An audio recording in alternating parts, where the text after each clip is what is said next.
Yakul! Saris Jadul, Mekil. I thought the snake spawn got you. They almost did. These people saved me. They are from the Forsaken Land, Yakul. Just as she read from the stars. By the name of the sun. Outsiders. Are they... do they speak our tongue? We do. And I bet we have as many questions as you have. I see. Gallus Danwaji, outsider. Thank you for saving this man. You have no idea what his death would have brought upon our village. I promised to take them to the Yaras. Can you let us in? I believe so. Take them to the Yaris, Mekil. She will want to know the stars spoke the truth. It was an honor, outsider. That way?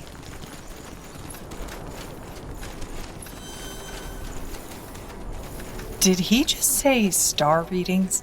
As I said, our Yaras foresaw your I coming. see the outsiders have arrived. She read it from the... Yaras. Yes, they have. Just as you predicted. And they saved me from the snake spawn. Then you already have my gratitude, stranger. Mekil, you may leave. Of course.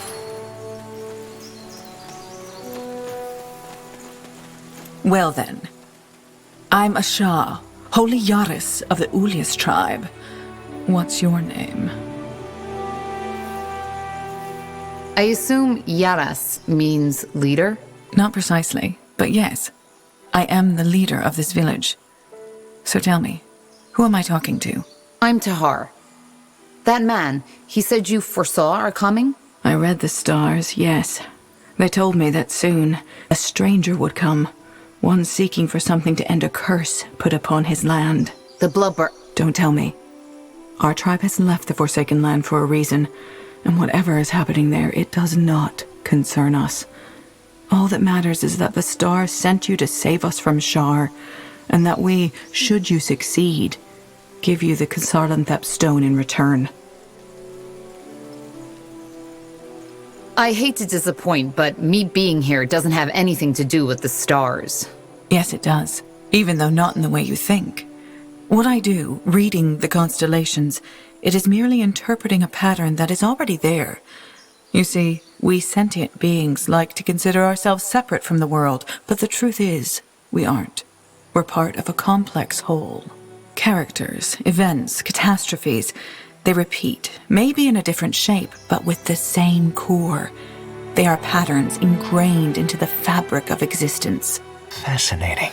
This is just what the Hibernian priests always said. In other words, you're saying that us being here is part of a pattern? So your people fled from the mainland? Yes, we did, which is why we were able to talk to one another. But that was a long, long time ago.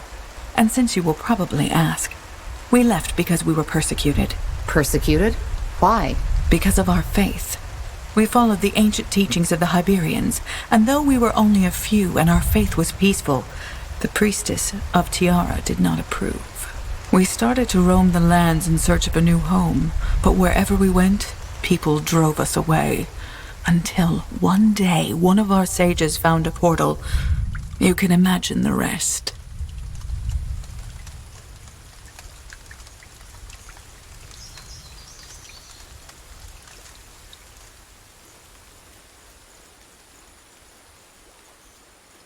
So you worship the Hibernians? No. They weren't gods. We follow their teachings. Which are? Quite simple. I know most remember the Hiberians as brutal dragon hunters, but they were so much more. I even dare say that their downfall was the worst that could happen to Io. But this is a complex matter. If you are truly interested, read one of our parchments. You should be able to decipher the writing. Oh, trust me. I'll do that. Queen Aelith is a direct descendant from the Hibernians. Who? Right. You wouldn't know.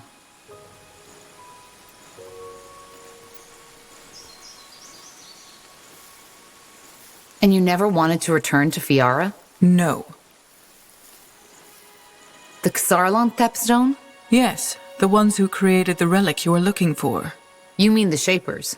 If that is how you call them, yes. So we help you, and you give us the Nexus Stone in return. Is that the deal? I don't know the stone by that name, but yes, if you help us resolve our problem, you can have it. You don't even want to know what we need it for? No. As I said, the outside world doesn't concern us anymore. All right. What do you need help with? Your Medusa problem, I assume? And this Shar who's controlling them? Yes, but it's a bit more complicated. Shar is my son. Where should I start? I have 2 sons, Dul and Shar. According to the Iberian traditions, it was set that Dul would succeed me as the next Yaras. As you can imagine, this was never easy. Shar never accepted Dul as the legitimate firstborn. I think I can see where this is going. It's not that simple. You see, their father died when they were both very young, and that shaped their personalities in very different ways. Shar was frail, sensitive, and emotional. He was always sick, had horrible nightmares, and often talked about these voices he heard. He heard voices? Yes, not only during the night, sometimes even in broad daylight. What did they say? All kinds of things. But nowadays I simply think it was him having a too active imagination. What kind of dreams did he have? Everything, really. A lot of it revolved around his father's death. And then he had this one about the sacrificed woman. The sacrificed woman? Yes. According to him, he always found himself in some temple-like room surrounded by strange, puppet-like creatures. He walked down a hallway until he stepped into a room where there was a woman lying on an altar. I talked to our shaman about this, but he said that it might simply be his fragile mind. Now I believe that it also had something to do with his magic. A lot of gifted children suffer from strange dreams like that one. And Dul, your firstborn? He was the exact opposite. He was strong, always healthy and good with people, but hardly ever showed emotion. It was almost as if he was destined to succeed me. How did your husband die? His heart just stopped beating. A rare disease that had run in his family's blood for generations. My condolences.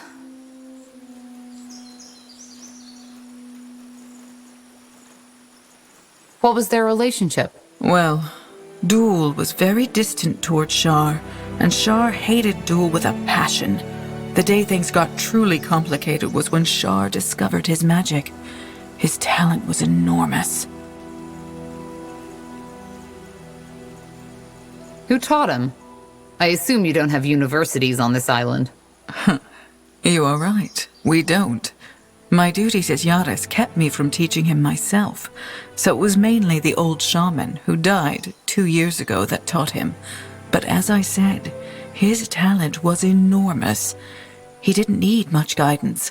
Let's cut to the chase. Where did the Medusae come from? Well, it all happened a month ago. One night, Shar and Dul were gone. The next morrow, our village was surrounded by snake spawn, rallied behind my Shar. Being a talented mage is one thing, but where did all these Medusae come from? The snake spawn, as you call them. A ritual, an invocation that has been passed down in our tribe for generations. You see, we do not know war on this island, and fate willing we never will, which is why we are practically defenseless. But that does not mean we are naive. Should our people ever be threatened by outsiders, whether they come by the portals or by ship, the snake spawn would protect us. So Shar used this ritual to bind the Medusae to his will. Yes. So you can read from the stars, but you didn't see that coming? Yes, I knew Shar was trouble, and I knew how much he despised his brother, but to go that far? No. Maybe I was just blind, but I didn't expect that to happen. But what did he want? Force you to make him the next Yaras instead? Worse, He said that since we are too blind to see, he would take matters in his own hands and enforce the trial of brothers. Of course. I don't understand. In the Hibernian Empire, it actually wasn't custom for the firstborn child of the emperor to succeed him. Instead, their heirs had to compete in a ritualized duel, which mostly ended deadly for one of the parties. That way, or so the Hibernians figured, there would never be a weakling on the throne. Very similar to our tradition. That's interesting.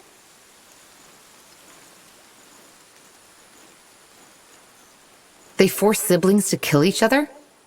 That's brutal. You're right, it is.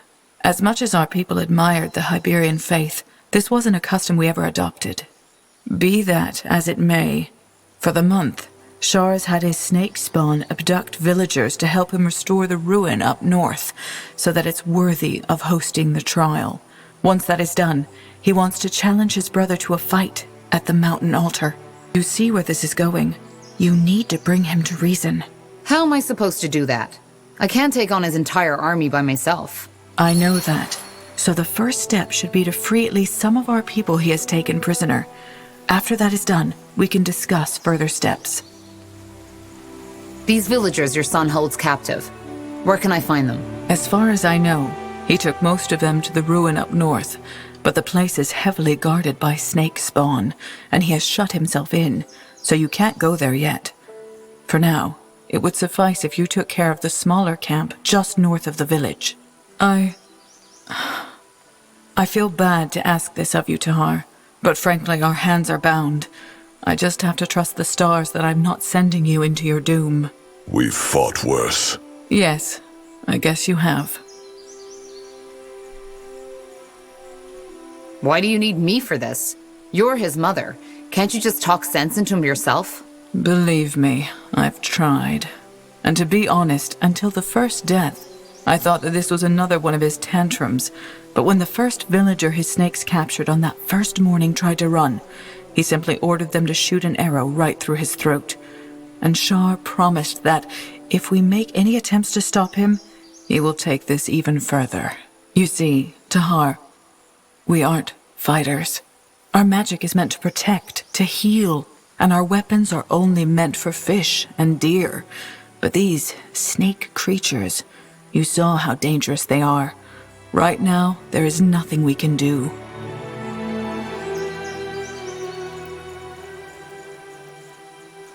If we do this, can you also help us return to the mainland? Yes, I believe I can.